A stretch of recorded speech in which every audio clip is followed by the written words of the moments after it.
Hi, hello, welcome fellow scholars and music enjoyers. I almost forgot, I think. Now, it's been a while, but I can explain. I've just been really busy, that's about it.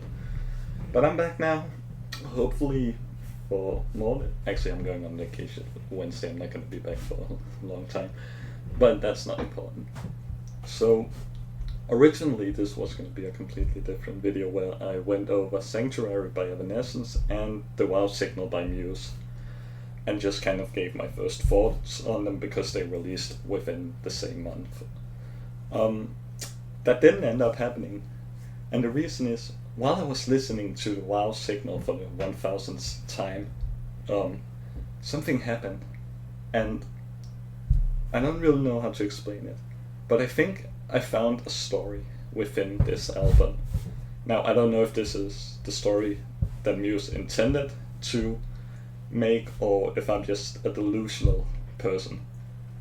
But if you hear me out, you might either agree with this story or think I'm a rambling madman. But I think I found a story of love, human sacrifice, revolution, and false gods. So, if you'll join me, I hope I can hopefully show you why I think this.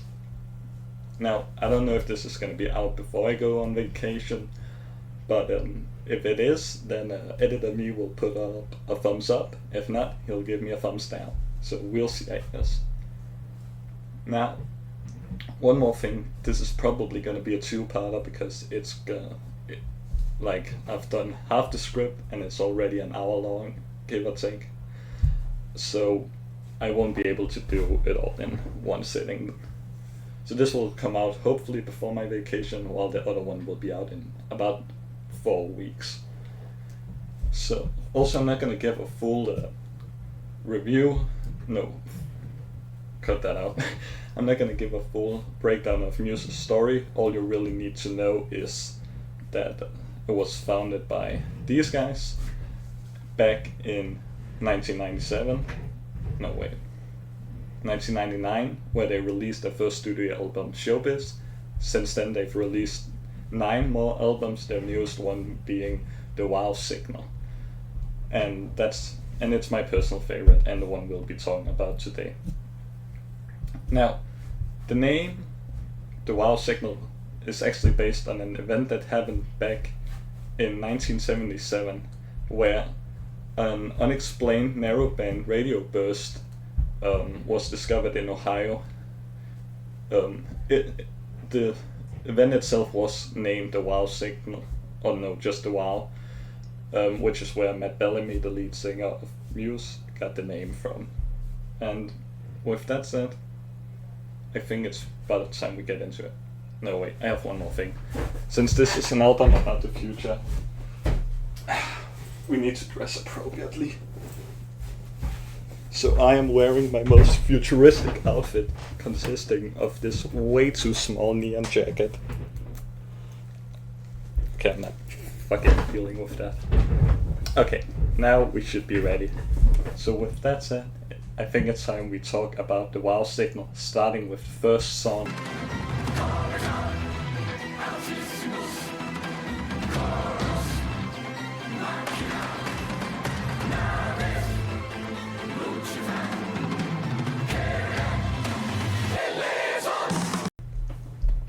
Our story begins by introducing us to a post-apocalyptic Earth.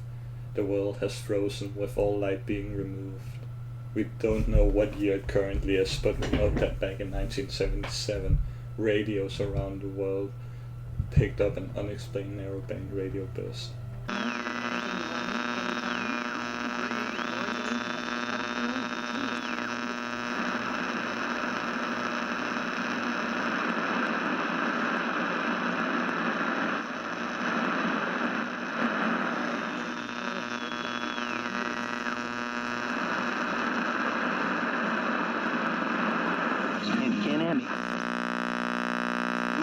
Nope.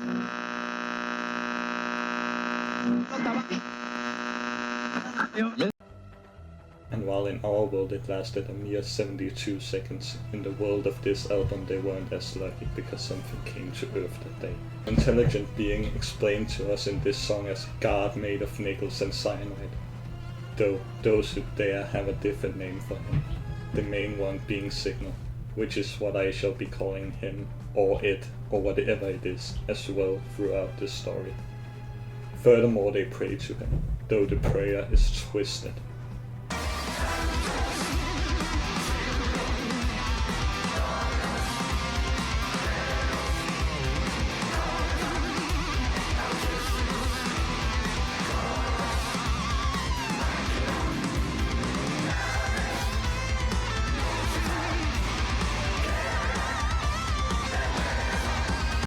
Holy, Signal, Lord, God, Comet, Highest Chariot, Machine, Ship, Lightbringer, Morning Star, Devil, Lord have mercy.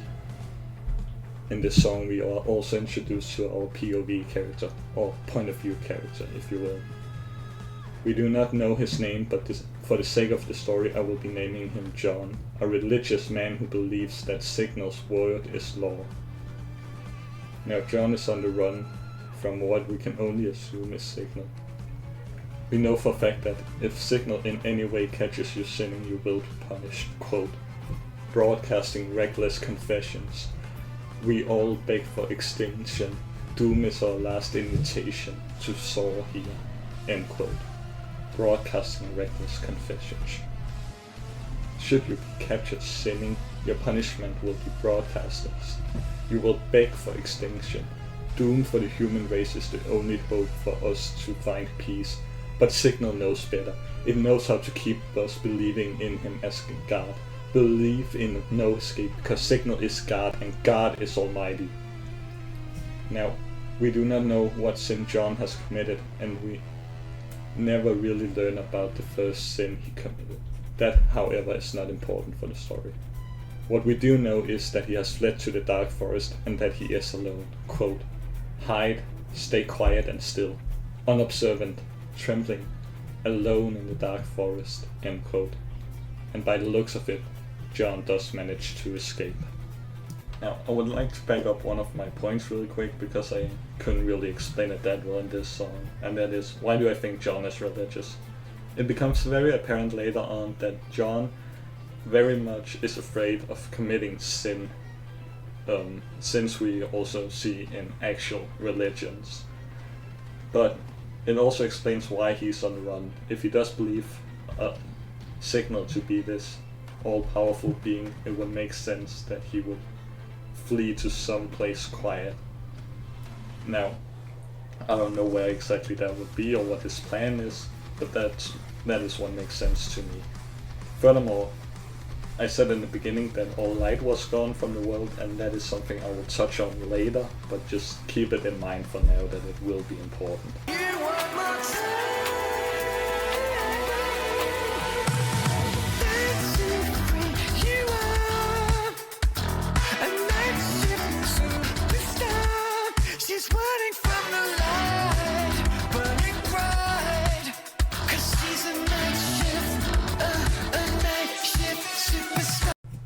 John has continued to travel for a long time now. Exhausted and scared, he stops at a nightclub he has heard of on his many travels. In this nightclub, some of the best dancers in the world can be found. Inside there are many talented dancers pleasuring women and men alike. They hand out drinks and food, and behind closed doors you can hear moans of pleasure as the dancers do what they are paid to do. John, as a man of faith, finds this disgusting and is about to leave until he sees her, the Nightshift superstar, or as I will be calling her throughout this review, Natalie. The way Natalie moves, the way she looks, the way she talks to him, John hires Natalie immediately. He needs her, he wants her. At first he doesn't see it as more than a one-night stand, but the more time he spends with Natalie, the more he slowly starts developing feelings for her. She is carefree. She has a line of work that goes directly against the laws of Signal. She is in every way an opposite for John. She could care less what Signal has to say or to do. What matters is what she wants and nothing else. This leads to this one night stand turning into a lust for John, and lust is very much a sin. Quote, "Rust beneath my skin, I drown within, silver sweat you shine, infuse with mine, sell my soul tonight, your heat feels divine, kiss that kills the pain, I crave again." End quote. Despite his clear affection for her, she is still something he is ashamed to be seen with. She is, in his own words, his darkest dreams, something made to push him away from his God. Natalie is also something John sees as a light, however. It doesn't matter how he did it, but Signal has found a way to remove light from this world. But Natalie shines bright as a star. John explains her as burning bright. She is what he could only wish to be, and in this world devoid of light, a star is high praise. Because in case you don't know, stars are fairly bright. And it seems that Natalie does return his feelings, at least for the time being. This is the beginning of a love story between two complete opposites, despite them barely sharing a word with each other. It is, as John says, silence speaks the truth. This, sadly, will not be a love story that lasts long. So there's a few things I want to say here, but before I get into that, I just wanted to make a disclaimer. This is not me bashing religion, any of this. I know I'm gonna keep mentioning religion a lot, and I have mentioned religion a lot. I have no problem with religion really, as long as they don't force it on me. So just know, when I'm talking religion, I am talking about Signal and this made-up world of religion. Next up, I wanted to touch on why I think Natalie is a dancer in a nightclub. The song itself has a very techno-retro nightclub-esque sound to it, and just the way John talks about Natalie, he clearly sees her as something sinful, something he shouldn't do. Like I mentioned earlier, she is his darkest dream, something he detests but yet finds so intriguing. That's why I think she works at this nightclub. Also the name Nightshift Superstar, that to me is a title she has been given by the people. Finally, the whole light removal thing. I think that this is more evidence that Signal has found a way to remove light from this world. Because just the way he keeps mentioning her burning bright and she is the Nightshift Superstar, I believe that is in reference to her being a light in his world. You could say this is just him seeing her as a light because he's negative, but as we learn later in other songs, the whole world is frozen. I think the sun has been removed, yet Signal has gathered so much power that he is managing to keep humanity alive, for now at least. I think that's all I had to mention, so I'll see you in the next song. Bye.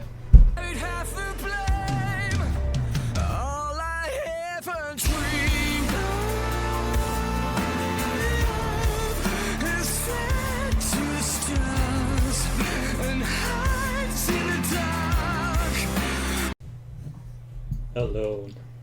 John is once again alone. Natalie had left him. How long had they been together at this point? Since last winter, if he recalls correctly. Though time seems to move differently at this point. We don't know why Natalie left John yet, but it does seem like they had a falling out of some kind. Something that had clearly had a big impact on John. This wasn't a fast process either. John talks about how she slowly grew more and more distant, how she withdrew to herself until she finally left seemingly out of nowhere, taking the sun with her. The sun being their love for each other, the light in this cold, dark, once again lonely world John found himself in. But why? Why would she leave him? John simply can't seem to figure it out as he sits alone wherever they were hiding out at this point. Quote, "I'll never understand how it slipped away. End quote. How do two people so madly in love grow so distant from each other? Well, I'll tell you later, so just take a moment and hush. For now, we can only speculate on why the two of them broke up, or why Natalie left, more accurately. It could be that John simply was too obsessed, finally finding his light, or it could be that John, despite finding Natalie, still fears Signal. He is still presumably being hunted down, because while the world forgets, Signal doesn't. And at this point, he has sinned multiple times. His relationship with Natalie is unknown to anyone but them. He has partaken in intercourse, something we know from Nightshift superstars is something he deems very immoral. John and Natalie also didn't start communicating after they got together. And while the silence had before been speaking love, it was now forming a rift that neither knew how to deal with. Quote, "And if you say it's nothing, then why are your eyes still flooding?" End quote. The next thing we get in the song isn't set in the future though. It is set in John's past and inner self. You see, we know that John is deeply broken over Natalie leaving him, but it goes deeper than that. Quote, "All I ever dreamed of has fled to the stars and hides in the dark. Everyone I reach for, they tear me apart." End quote. John once had people he could rely on. He had dreams and he had a family. Though all of that was taken away by Signal, John's own God. This leads me to believe that John, while small, was alive when the Signal first came down to Earth. And John's family tried to stand against this new false God, but they were taken away, their deaths broadcasted to millions. This is why John believes that Signal is a god. He saw firsthand how powerful Signal was. He saw the light being removed from the world. He saw his family die. And now Natalie, the woman he loved, has been taken away because he couldn't let go of Signal. John puts half the blame on himself, both for Natalie leaving and for his family disappearing. As he sits alone, he asks himself, was I not enough? I want to start again, but I know I can't. But John is selfish to a certain extent. We know this from Nightshift superstars. When he first entered the nightclub, he saw everyone there beneath him until he met Natalie, despite him at this point having committed the same sins as the ones he once judged. Therefore, a part of him also blames Natalie and his family for his situation. She did this. She pushed me away and left me. My family could have just followed Signal and not left their child behind. And finally, he gets up, grabs some stuff, and heads out the door. So, I don't really have much to add to that segment. I think I covered most of what I wanted to talk about. I just wanted to add really quick here. I should probably have said this in the beginning. Please do remember this is my reading of this album. If you have a different one, then you can tell me, but just don't get hostile because some people in the music like fandoms does that. If you disagree with what I said, I would love to hear what you have to say. If you agree completely, I hate you because you should form your own opinion. But yeah, just remember that when we're going forward, and I'll continue to the next song.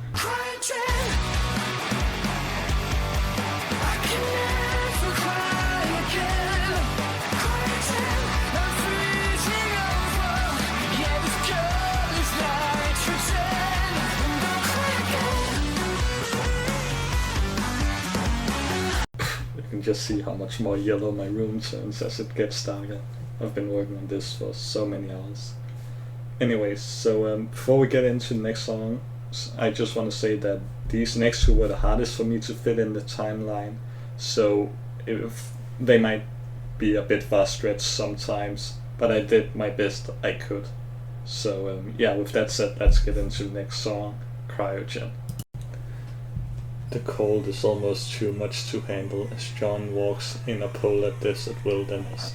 He doesn't have any goal in mind. He simply walks and walks and walks. John has given up. He's just going to walk, and sooner or later he will die. Better than being caught by Signal, he supposes. It's Natalie's fault, all of it. I don't know what changed between last time and now, but John seemingly fully blames Natalie for the situation he is now in. Quote, Ice Queen, I've been demonized. Evil twin. Love is synthesized. Crystallized. Freeze my blood into diamonds. Emptiness. She left me running through a polar desert wilderness. End quote. She is the Ice Queen. The one who used him, made him a demon in the eyes of Signal. His Signal! She used him and left him for dead. Now all he has left is running. Running from his fate for as long as he can among the cold mountains and the frozen seas, in a world indulged in darkness. He can't even cry anymore. The only thing he wants to do, and the Ice Queen has taken that away from him. Quote, Cryogen, I can never cry again. Cryogen, I'm freezing over. This girl is nitrogen. End quote. Tears try to fight their way out. His eyes dry from the cold, but every time one makes it through, it freezes. And now, as he wanders on, suddenly he collapses. Death has finally caught up with him. So yeah, that was a hard one to fit in. I think the problem with it is that not much happens to further progress the story. All we really get is more thoughts on what John thinks about Natalie and just him walking around in this cold, dark world.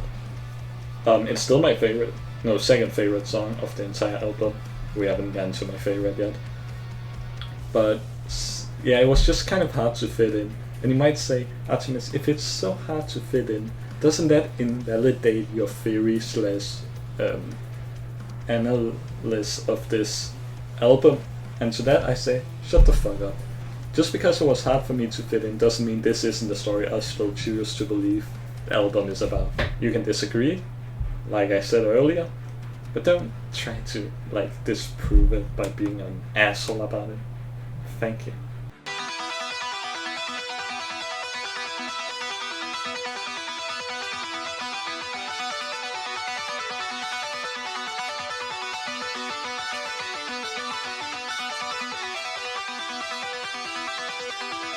Okay, quick heads up before this song starts as well.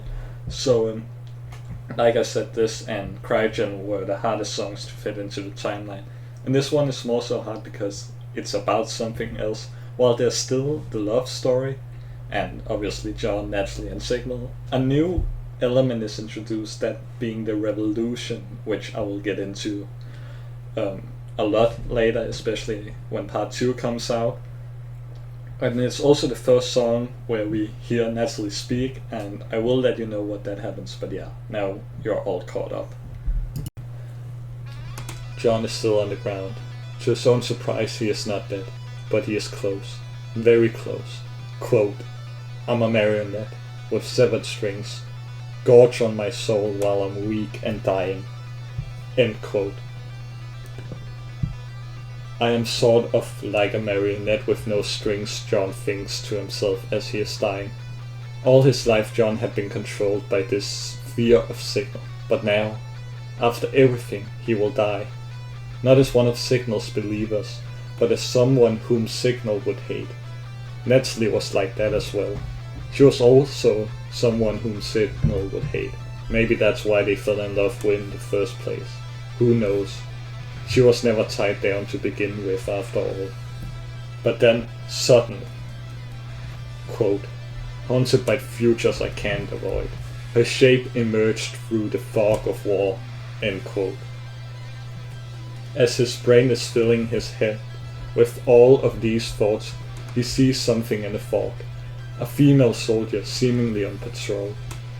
And as she gets closer and John gets a good look at her, he realizes something. It's Natalie. She runs to his side, and for the first time in this entire story, even if only for a short while, we hear Natalie speak. Quote, our resistance is mass-produced. Love revealed, our rebellion failed. End quote.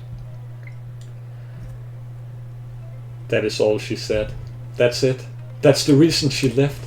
Natalie, who was always doing things that went against the words of Signal, found out about some sort of revolution. She knew John would never understand it. He would never be willing to go against what he deems a god. So instead she did what she thought was best and simply left. Love revealed our failed rebellion. They couldn't rebel together, so she left him to rebel herself. For now, John is blind to all of this though. He is still just blaming her for leaving him behind with no words. With nothing to say for herself, at least in his head. She will ghostwrite my obsessions, reach out, touch me, and draw me from the sixth dimension. You have been forcing my hand. Your love isn't real. Your love was ghostwritten. I was obsessed with you, and you reached out to me, touched me. All along you were just forcing my hand, trying to get a cheap laugh. John wants to say all of this, yell it at her, tell her that he doesn't want her help, but instead, he closes his eyes one last time, unable to stay awake any longer. It's the first half of the Wow Signal by Muse. Yeah, sorry to cut it off there. Originally this was gonna be like one big video where I went over the whole album, but then multiple things happened. I rewrote the script 4 times now, I think. I recorded it and edited a whole video, slept on it, thought it was trash, re-recorded it today. Like the past 6 hours have just been recording and editing these different parts. I'm still not done editing. I'm leaving for vacation soon. So yeah, it's less stressful for me if it's a 2-parter. So with all of that said, thank you for watching this if you did. If you didn't, I understand. Though it would be weird if you could hear me now if you didn't watch the video. But yeah, with all of that said, see you next time.